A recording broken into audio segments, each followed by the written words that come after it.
दोस्तों, आप लोग का स्वागत है हमारे YouTube चैनल नंदन पाठशाला में।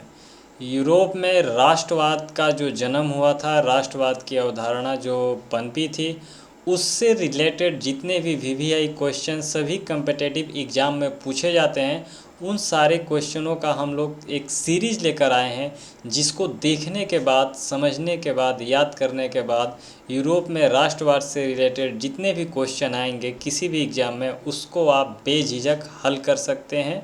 आप उसका समाधान ढूंढ सकते हैं, सही सही जवाब दे सकते हैं। तो कृपया आप वीडियो को अंत तक ज़रूर देखें ताकि आपको सही ज्ञान की प्राप्ति हो सके। तो चलिए हम लोग वीडियो को शुरू करते हैं। पहला क्वेश्चन है, आप लोग देख सकते हैं कि जर्मनी एवं इटली वर्तमान में किस महादेश में है। सबसे सिंपल क्वेश्चन है कि जर्मनी एवं इटली जो है वो वर्तमान में किस महादेश में आते हैं। एशिया महादेश, यूरोप महादेश, अफ्रीका या उत्तरी अमेरिका। तो जर्मनी और इटली ये जो दोनों के दोनों देश है, ये दोनों यूरोप महादेश में आते हैं। तो बी इसका जो होगा सही जवाब होगा। दूसरा क्वेश्चन आप देख रहे हैं कि राष्ट्रवाद की अवधारणा का जन्म किस घटना से हुआ। यानी जो राष्ट्रवाद की अवधारणा है वो किस घटना के कारण उत्पन्न हुआ। पुनर्जागरण, गौरवपूर्ण क्रांति, फ्रांस की क्रांति या फिर बोल्शेविक क्रांति। तो इसका जो सही जवाब है कि राष्ट्रवाद की अवधारणा का जन्म किस घटना से हुआ, तो फ्रांस में जो क्रांति हुई थी, फ्रांस में जो क्रांति संपन्न घटी हुई थी, जो घटना संपूर्ण हुई, उसके फलस्वरूप क्या हुआ कि यूरोप में राष्ट्रवाद की जो अवधारणा का क्या हुआ, जन्म हुआ। तो इसका सही जवाब होगा फ्रांस की क्रांति। चलिए अगला क्वेश्चन हम लोग देखते हैं। तीसरा क्वेश्चन आप देख सकते हैं। तीसरा क्वेश्चन है आपके सामने कि मेजनी का संबंध किस संगठन से है। जी हाँ, मेजनी का संबंध जो है वो किस संगठन से है। डायट, लाल सेना, कार्बोनरी या फिर जूस सेफ्ट। तो इसका जो सही जवाब है, मेजनी जो है वो कार्बोनरी से जुड़ा हुआ था। तो यहाँ पर मेजनी का संबंध किस संगठन से है, तो कार्बोनरी संगठन से है। अगला क्वेश्चन हम लोग देखते हैं। चौथा क्वेश्चन, मेजनी ने 1834 में किस संस्था की स्थापना की थी। जी हाँ, जो मेजनी था उसने 1834 ईस्वी में कौन सी जो संस्था है वो स्थापित की थी, ये आपको बताना है। Young Italy, young Europe, Carbonari या फिर इनमें से कोई नहीं। तो मेजनी ने 1834 में यंग यूरोप नामक संस्था की जो है वो स्थापना की थी। तो चौथा का सही जवाब होगा बी, यंग यूरोप। चलिए आगे बढ़ते हैं और हम लोग देखते हैं पांचवा सवाल। पांचवा सवाल है कि यंग यूरोप नामक संस्था का गठन किसने किया। जी हाँ, मेजनी आप यहाँ पर देख सकते हैं। मेजनी ने 1834 में क्या किया था, यंग यूरोप की स्थापना की थी। यहाँ पर क्वेश्चन उलट कर पूछ रहा है कि यंग यूरोप नामक संस्था का गठन किसने किया था। तो इसका जवाब क्या हो जाएगा, बी, मेजनी ने किया था। चलिए अगला सवाल जो है 6 नंबर, इटली एवं जर्मनी का विरोधी देश कौन था। जी हाँ, इटली और जर्मनी ये जो दोनों देश हैं, इन दोनों देशों का जो विरोधी देश है वह विरोधी देश कौन था, ये आपको बताना है। ऑस्ट्रिया, ऑस्ट्रेलिया, इंग्लैंड या फिर रूस। तो इटली और जर्मनी का विरोधी देश ऑस्ट्रिया था। जी हाँ, छवा का जो सही जवाब होगा ए होगा, ऑस्ट्रिया। अगला सवाल हम लोग देखते हैं 7 नंबर। 7 नंबर सवाल है कि जुलाई 1830 की फ्रांस की क्रांति के बाद किस वंश को गद्दी सौंपी गई। जी हाँ, 1830 की फ्रांस की क्रांति के बाद किस वंश को गद्दी सौंपी गई थी, ये बताना है। वुर्बो वंश, ऑरलेंस वंश, हैवर्स वंश या इनमें से कोई नहीं। तो जी हाँ, ऑरलेन वंश को जो है वो गद्दी सौंपी गई थी 1830 की फ्रांस की क्रांति के बाद। 8वां सवाल हम लोग देखते हैं। 8वां सवाल है कि जालवेरिन किसकी संस्था थी। जी हाँ, जालवेरिन जो है वो किसकी संस्था थी, विद्वानों की, पादरियों की, व्यापारियों की या फिर क्रांतिकारियों की। तो जो जालवेरिन नामक संस्था है वो व्यापारियों की संस्था थी। इसका सही जवाब होगा सी, व्यापारियों की। 9वां सवाल जो है, जर्मन राइन राज्य का निर्माण किसने किया था। जी हाँ, जर्मन राइन राज्य का निर्माण किसने किया था, लुई 18वां, नेपोलियन बोनापार्ट, नेपोलियन तृतीय या फिर बिस्मार्क। तो जर्मन राइन राज्य का निर्माण जो है वो नेपोलियन बोनापार्ट ने किया था। तो इसका सही जवाब आपका बी होगा, नेपोलियन बोनापार्ट। अगला सवाल देख लेते हैं। 10 नंबर सवाल जो है वो 10 नंबर सवाल है कि वियना कांग्रेस कब हुआ था। जी हाँ, वियना कांग्रेस जो है वो कब हुआ था, 1815 में, 1818 में, 1820 में, 1848 में। तो वियना कांग्रेस जो है वो 1815 में हुआ था, तो 10 का ए सही जवाब है। 11 नंबर सवाल, नेपोलियन संहिता किस वर्ष लागू हुआ। जी हाँ, नेपोलियन संहिता जो कि कोड है वह किस वर्ष लागू हुआ था, आपको बताना है। 1789 में, 1791 में, 1801 में या फिर 1804 में। तो इसका जो सही जवाब है डी होगा, 1804 में नेपोलियन संहिता अर्थात कोड को जो है वो लागू किया गया था। 12 नंबर सवाल, वियना कांग्रेस की अध्यक्षता किसने की। जी हाँ, वियना में जो कांग्रेस का सम्मेलन हुआ था उसकी अध्यक्षता किसने की थी। नेपोलियन, लुई 18वां, चार्ल्स एल्बर्ट या फिर मेटरनिक। तो इसका जो सही जवाब होगा वो होगा मेटरनिक जो है उसने वियना कांग्रेस की क्या की थी, अध्यक्षता की थी। चलिए अगले सवाल की ओर बढ़ते हैं और देखते हैं हम लोग 13वां सवाल।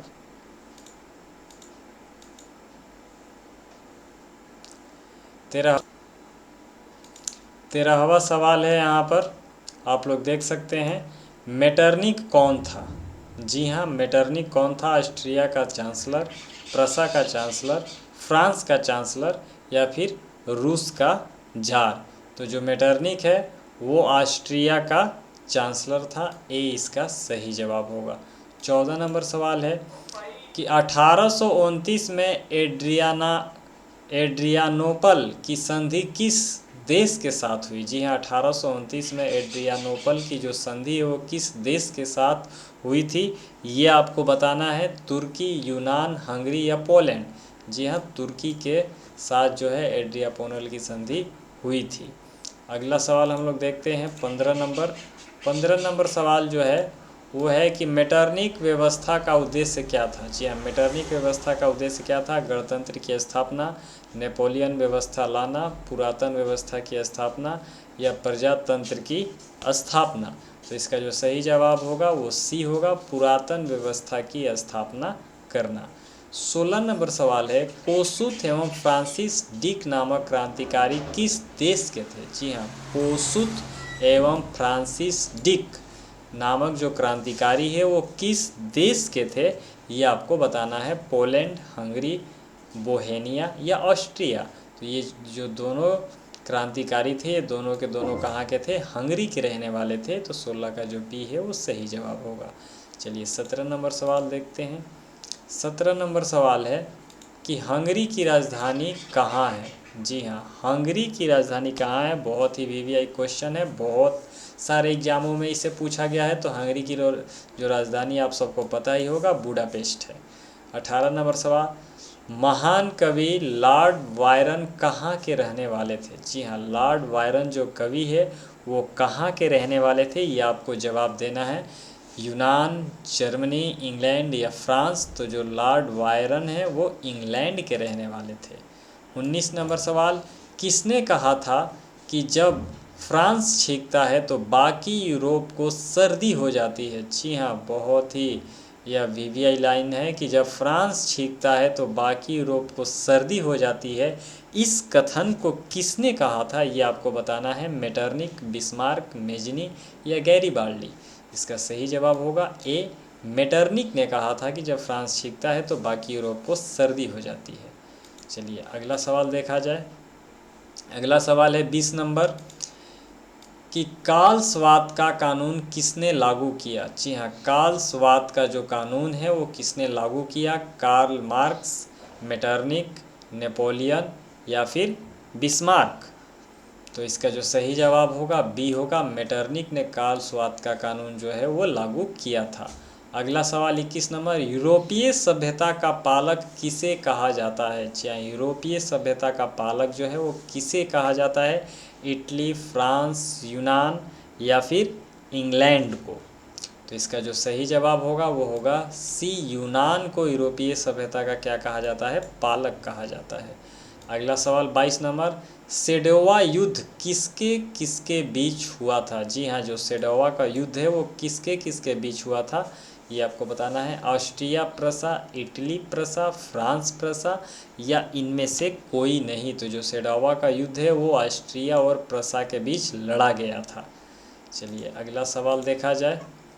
अगला सवाल है 23 नंबर, काउंट काबूर की मृत्यु कब हुई थी? जी हाँ, काउंट काबूर की जो मृत्यु है वो कब हुई थी? 1862 में, 1962 में, 1872 में या 1840 में। तो काउंट काबूर जो है वो 1862 में मर गए थे।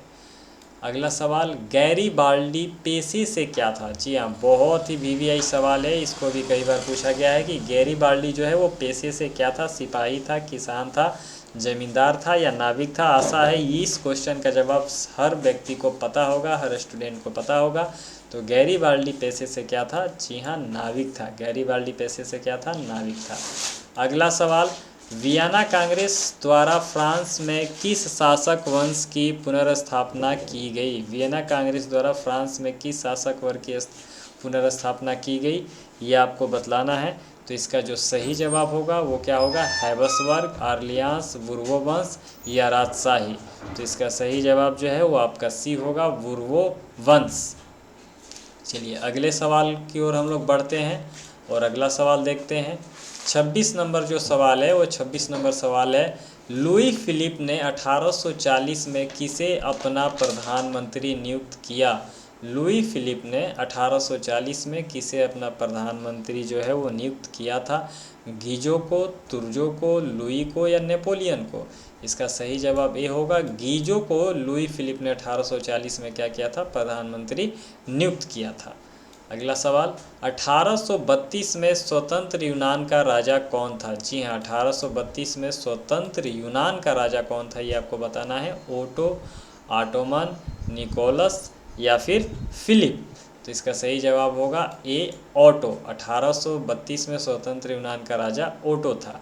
चलिए 28 नंबर सवाल देखते हैं। 28 नंबर सवाल क्या कहता है?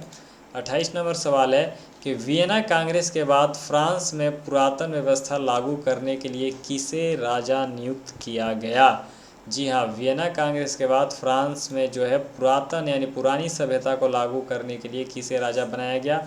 लुई बला, लुई 14वां, लुई 16वां या लुई 18वां? जी हाँ, लुई 18वां को जो है वो फ्रांस का क्या किया गया? राजा नियुक्त किया गया। क्यों? क्योंकि वो जो है फ्रांस में पुरातन व्यवस्था को लागू कर सके। चलिए अगला सवाल 29 नंबर सवाल देखते हैं। 29 नंबर सवाल जो है वो क्या है? 29 नंबर सवाल दिया है कि वर्ष 1853-54 के क्रीमिया युद्ध में संयुक्त सेना का साथ किसने दिया था? जी हाँ, वर्ष 1853-54 की क्रीमिया युद्ध में संयुक्त सेना का साथ किसने दिया था? काबूर, मेजनी, गैरीबाल्डी या फिर बिस्मार्क? तो यहाँ इसका जो सही जवाब होगा वो होगा ए, काबूर ने जो है वो साथ दिया था।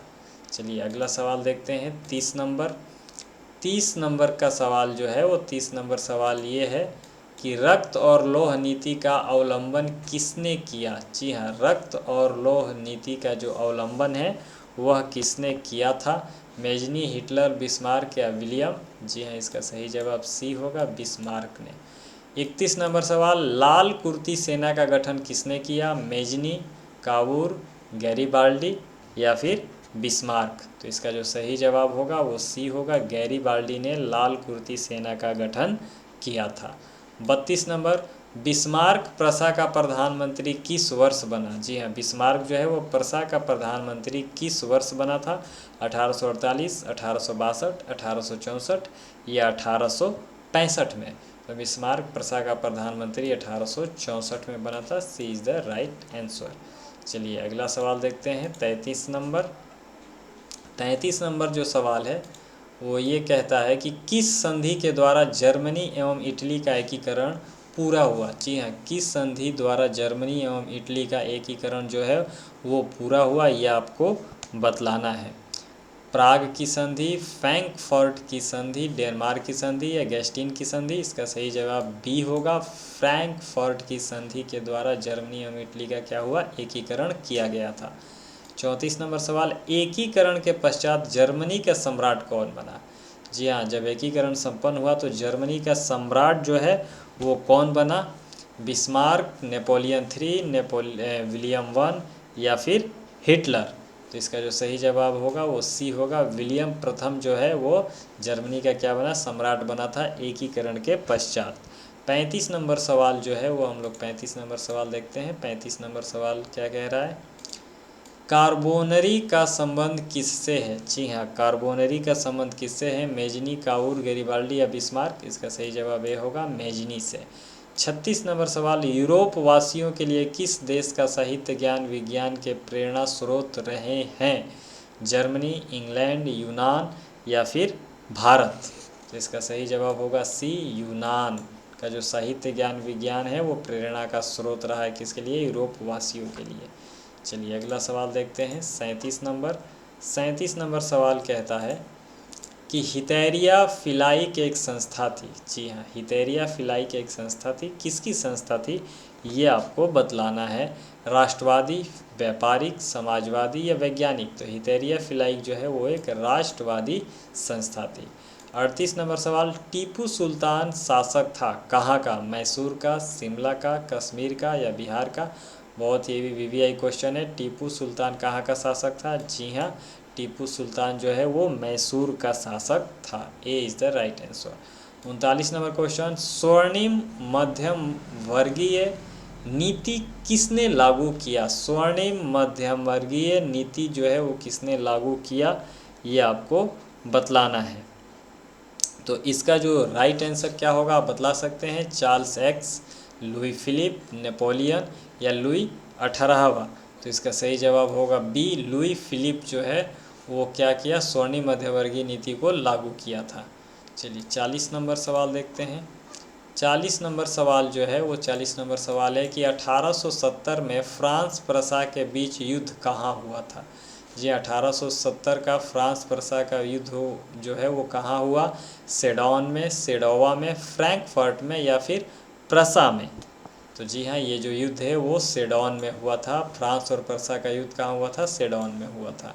41 नंबर सवाल, भारत में जैकोबिन क्लब की स्थापना किसने की थी। जी हाँ, जैकोबिन क्लब की स्थापना किसने की थी, राजा राम मोहन राय, टीपू सुल्तान, गांधी जी या हैदर अली। तो इसका जो राइट आंसर होगा वो बी होगा, टीपू सुल्तान। अगला सवाल देखते हैं 42 नंबर। 42 नंबर सवाल है कि यूनान के स्वतंत्रता आंदोलन के नेतृत्व कौन थे। जी हाँ, यूनान के स्वतंत्रता आंदोलन के नेतृत्वकर्ता कौन थे, यानी किसने नेतृत्व किया था यूनान के स्वतंत्रता का। इसका आपको जवाब देना है कि आप दे सकते हैं एलेक्जेंडर, एलेक्जेंडर चिपसलांटी, लॉर्ड वायरन या फिर गैरिबाल्डी। तो इसका सही जवाब जो है वो बी होगा, एलेक्जेंडर चिपसलांटी। अगला 43 नंबर सवाल, यूरोप का मरीज किसे कहा जाता है। बहुत ही वीवीआई क्वेश्चन है, बहुत सारे एग्जाम में ये भी पूछा गया है। यूरोप का मरीज किसे कहा जाता है, तुर्की, इटली, जापान या इंग्लैंड को। जी हाँ, ये सबको इसका जवाब हर स्टूडेंट को पता होना चाहिए। यूरोप का मरीज जो है वो तुर्की को कहा जाता है। तो A is the right answer. चलिए अगला सवाल देखते हैं 44 नंबर। 44 नंबर सवाल क्या कहना चाह रहा है। 44 नंबर सवाल है कि जर्मनी के संसद यानी प्रतिनिधि सभा को क्या कहते हैं। जी हाँ, जर्मनी के संसद को क्या कहा जाता है, पार्लियामेंट, संसद, डायट या फिर कांग्रेस। तो जर्मनी के संसद को डायट कहा जाता है। अगला सवाल 45 नंबर, फ्रैंकफर्ट संधि पर हस्ताक्षर कब हुआ था। फ्रैंकफर्ट की जो संधि है उस पर हस्ताक्षर कब किया गया था, 1863, 1864, 1871 या 1875 में। तो सही जवाब सी होगा, 1871 में। अगला सवाल 46 नंबर, जर्मनी का एकीकरण किस राज्य के नेतृत्व में हुआ। जी हाँ, जर्मनी का एकीकरण किस राज्य के नेतृत्व में हुआ ये आपको बतलाना है। सर्डिनिया, बर्लिन, प्रशा या फिर पिडमॉन्ट। तो इसका जो सही जवाब है सी होगा, प्रशा के नेतृत्व में हुआ था। चलिए 47 नंबर सवाल देखते हैं। 47 नंबर सवाल है कि ब्रुसेन सेफ्ट किसकी राष्ट्रवादी सभा थी। जी हाँ, ब्रुसेन सेफ्ट किसकी राष्ट्रवादी सभा थी, व्यापारी, शिक्षक, छात्र, किसान या फिर मजदूर। तो ये जो सभा थी वो किसकी थी, शिक्षक एवं छात्र की थी। ब्रुसेन सेफ्ट नाम की जो राष्ट्रवादी सभा थी। अगले सवाल को देखा जाए। 48 नंबर सवाल है कि काउंटर कानून को विक्टर इमैनुएल ने किस पद पर नियुक्त किया था। जी हाँ, काउंटर कानून को विक्टर इमैनुएल ने किस पद पर नियुक्त किया था ये बतलाना है। सेनापति, प्रधानमंत्री, राजदूत या गृह मंत्री। तो इसका सही जवाब बी होगा, प्रधानमंत्री के पद पर। 49 नंबर क्वेश्चन, गैरीबाल्डी का जीवनी किस भारतीय ने लिखा है। जी हाँ, गैरीबाल्डी की जीवनी को किस भारतीय ने लिखा है ये आपको बतलाना है। टीपू सुल्तान, गांधी जी, लाला लाजपत राय या राजा राम मोहन राय। इसका सही जवाब सी होगा, लाला लाजपत राय ने लिखा है। अगला सवाल देखते हैं 50 नंबर। 50 नंबर सवाल है कि श्रीरंगपट्टम में स्वतंत्र का वृक्ष किसने लगवाया। जी हाँ, श्रीरंगपट्टम में स्वतंत्रता का वृक्ष जो है वो किसने लगवाया था। टीपू सुल्तान, गांधी जी, हैदर अली या लाला लाजपत राय। जी हाँ, टीपू सुल्तान ने जो है श्रीरंगपट्टम में स्वतंत्रता का वृक्ष लगवाया था। 51 नंबर सवाल, क्रीमिया युद्ध कब हुआ था। जी हाँ, बहुत ही अच्छा सवाल है। क्रीमिया युद्ध कब हुआ था। 1904-05 में, 1853-54 में, 1856-63 में या 1870-72 में। तो जो क्रीमिया युद्ध है वो बी आपका राइट आंसर होगा, 1853-54 में लड़ा गया था। 52 नंबर क्वेश्चन देखा जाए कि इटली के एकीकरण का मसीहा किसे कहा जाता है। जी हाँ, इटली के एकीकरण का मसीहा किसे कहा जाता है। मेजनी, गैरीबाल्डी, कावूर या फिर बिस्मार्क। तो इटली के एकीकरण का मसीहा गैरीबाल्डी को कहा जाता है। जी हाँ, B is the right answer. चलिए अगला 53 नंबर सवाल जो है वो 53 नंबर सवाल हम लोग देखते हैं। 53 नंबर सवाल क्या है कि जर्मनी के एकीकरण का प्रमुख वास्तुकार कौन था। जी हाँ, जर्मनी के एकीकरण का प्रमुख वास्तुकार कौन था ये आपको बताना है। मेजनी, गैरीबाल्डी, लेनिन या बिस्मार्क। तो इसका सही जवाब डी होगा, बिस्मार्क। 54 नंबर सवाल, बिस्मार्क कौन था। जी हाँ, बिस्मार्क कौन था। कवि, नाटककार, संगीतज्ञ या कूटनीतिज्ञ। जी हाँ, तो बिस्मार्क कौन था, कूटनीतिज्ञ था, यानी कूटनीति में इसे महारत हासिल थी। 55 नंबर सवाल, इटली के एकीकरण में निम्न में से किसका संबंध नहीं है। जी हाँ, इटली के एकीकरण में निम्न में से किसका संबंध है जो है वो नहीं है। बिस्मार्क, मेजनी, कावूर या फिर गैरीबाल्डी। जी हाँ, तो इटली के एकीकरण में जो है वो बिस्मार्क का संबंध नहीं है। तो A is the right answer. चलिए, तो इस प्रकार यूरोप में राष्ट्रवाद से संबंधित हमने जो है वो टोटल 55 क्वेश्चनों को देखा, जो कि बहुत वीवीआई क्वेश्चन थे। ये क्वेश्चन अक्सर बहुत सारे एग्जामों में पूछे जाते हैं। तो इसी प्रकार से चैप्टर वाइज चैप्टर जो है जितने भी ऑब्जेक्टिव क्वेश्चन बन सकते हैं वो सारे ऑब्जेक्टिव क्वेश्चनों को हम आपके लिए प्रस्तुत करने वाले हैं। तो कृपया आपको हमारा वीडियो पसंद आए तो कृपया वीडियो को लाइक कर दें और चैनल को सब्सक्राइब कर दें, इसी प्रकार के और भी ज्ञानवर्धक वीडियो पाने के लिए और अपने ज्ञान को बढ़ाने के लिए। तो मिलते हैं फिर एक बार एक नए वीडियो में, तब तक के लिए जय हिंद दोस्तों।